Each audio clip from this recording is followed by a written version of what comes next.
topic that we've been chosen is A Quiet Revolution, Cooperative Schools in the UK. A Quiet Revolution, Cooperative Schools in the UK. This case study examines the emergence of cooperative schools in England, explores how they function and assesses their wider impact. This discusses the growth of a new cooperative sector in England during the past 10 years, which has been one of the movement's success stories. My overall organization is the development of more than 700 schools as multi-stakeholder cooperative has been aptly described as a quiet revolution. Schools choose a curriculum in part to meet the requirements of the awarding bodies. The 2002 Education Act allowed schools much more freedom to manage their own affairs, with schools now able to control 85% of their budget and a further lessening for the rule of local authorities. Develop new partnership relationship with schools. The cooperative group and cooperative college also began to explore related possibilities for cooperative development. In addition, support for business and enterprise colleges from the cooperative group and the college has included the provision of a sponsor governor in every school, organizing regional networking activities, staffing training, and curriculum development. Their training structure is this enabled a school to own its own assets, employ staff directly, and set its own admission arrangements. Foundation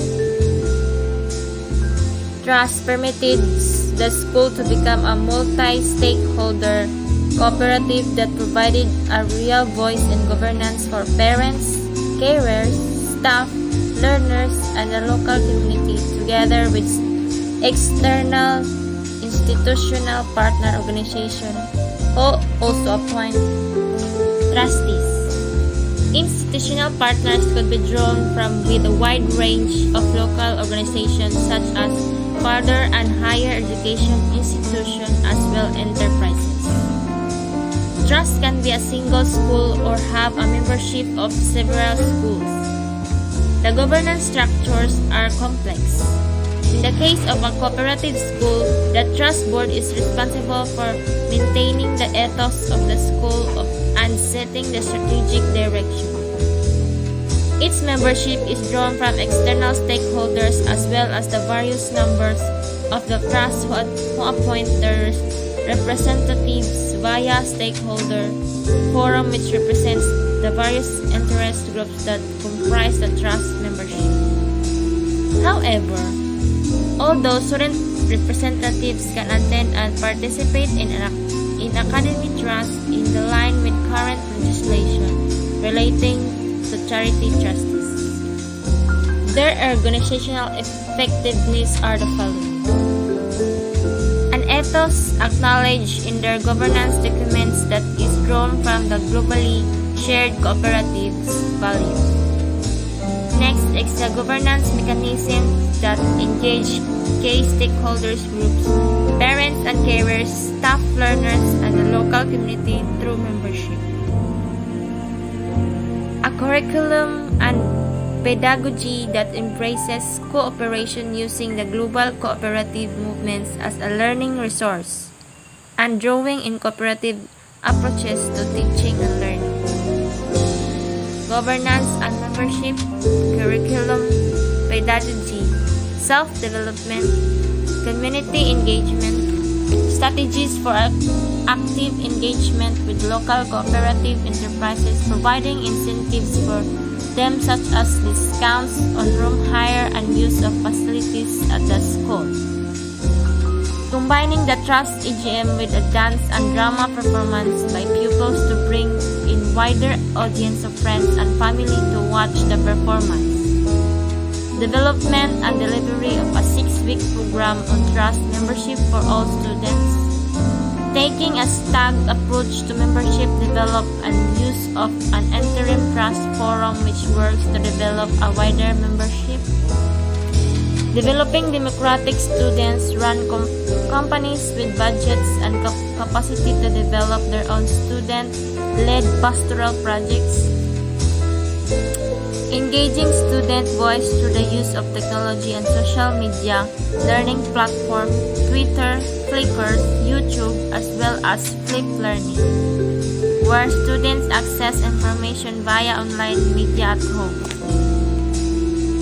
Media online and via at home, leaving more time for classroom interaction between students and teachers. Students assisting with the selection of the head teacher. Next is students work in carefully structured groups with each student taking a specific role in developing social skills through team building activities. They are able to have a voice and vote about key changes to the curriculum and have the opportunity to provide weekly feedback on their classroom experience. Stakeholder partners contribute directly to students' learning. This includes a partnership with a local professional football as an inspiration for literacy work. Handing over the school library to be run by students, which has helped improve levels. My findings about the case is many of the preferences, assumptions, and behaviors preferred in universities are cooperative ones.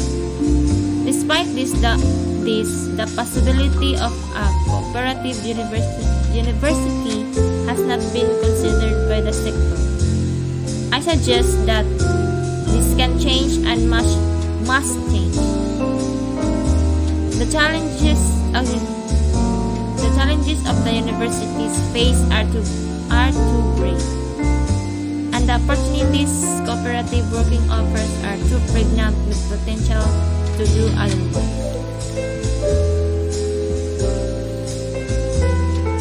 Next is my conclusion. The challenge is one of the translating the initial enthusiasm and instinct for mutuality into effective cooperative schools with local, regional, and national networks that prove that cooperation rather than competition is the best way of securing sustainable school improvement, providing high achievement for all learners, whilst ensuring democratic accountability to all stakeholders in the local community. That's all. The recent rapid growth of the cooperative school sector in the UK. This article explores the conditions that have led to the quick growing interest in and adoption of the multi-stakeholder cooperative model of school governance. It reflects on the challenges of embedding values and implementing cooperative approaches in education in landscape of competition and uncertainty for schools.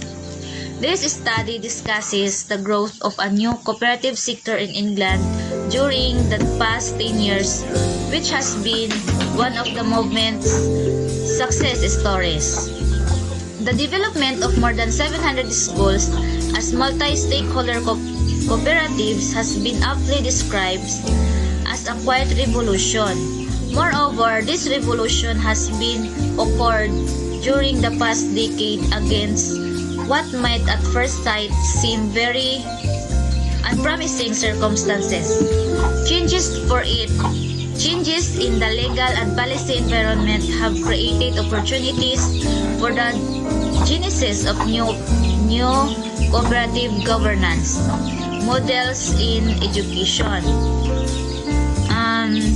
Gaining legal recognition is only the start of a journey for a cooperative school. There is no single universal template for all cooperative schools, and the day-to-day policies and practices in cooperative schools remain widely divergent. As cooperative schools have been set up in response to local needs And with such a rapidly growing sector, no single blueprint for a cooperative school has emerged or indeed is likely examined. The emergence of cooperative schools in England explores